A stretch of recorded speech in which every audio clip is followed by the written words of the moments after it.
تھوڑا ہی وقت گزرا کہ وہاں آنا جانا شروع ہو چکا تھا اسی مکہ میں، اور پھر فاتح مکہ بن کے جب گئے تو مہار اونٹنی کی مہار بلال کے ہاتھ میں اور پیچھے اسامہ بن زید ہیں، انہوں نے کپڑا پکڑا ہوا ہے اور حضور کے اوپر اس سے چھاؤں کی ہوئی ہے کیونکہ دھوپ بڑی شدید تھی۔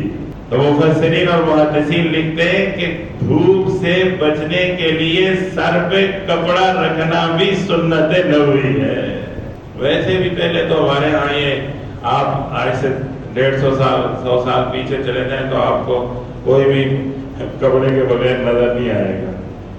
یہ شرافت کی ایک علامت سمجھی جاتی ہے اللہ کے دربار میں حاضر ہو۔ تو کپڑا پکڑا ہوا اسامہ بن زید نے، اور وہ میرے آقا چلتے جا رہے ہیں چلتے جا رہے ہیں۔ تو اے دوستو یہ موسم بھی نیکیوں کے، کپڑا تو ویسے بھی رکھتے ہیں، جب یہ سمجھا کہ حضور نے کپڑا رکھنے کا حکم بھی دیا اور حضور نے پسند بھی کیا تو پھر یہ سنت بن جائے گا۔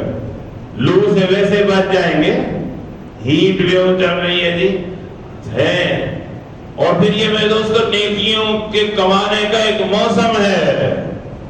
تو وہ کی میں یہ واقعہ آیا صحابہ، اچھا پھر یہ ہے کہ یہ بھاگ گئے تھے، تو وہ کے واقعات تو بہت سارے